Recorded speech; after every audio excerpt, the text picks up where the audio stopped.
Crawfish are as much a part of Louisiana's culture as king cakes, but this season you may not see as many crawfish boils as you would expect.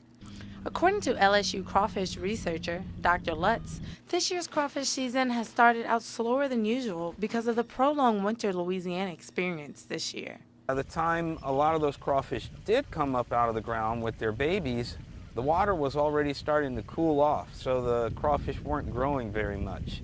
Then we got into the real cold spell of winter and they didn't grow at all. Crawfish farmer and director of the Louisiana Crawfish Farmers Association, Stephen Menville, says how his crawfish farm was affected this season. And we had this abnormally cold winter. Not that it was so cold, but it was in such a way that this pond had ice sheets on it. Owner of Phillips Seafood, Rick Phillips, sells crawfish to seafood restaurants all over Louisiana, and he says this year's crawfish season has had a devastating effect on his sales. It started picking back up, but I'd say we off 30% right now, what it should be, you know, but it can catch up quick.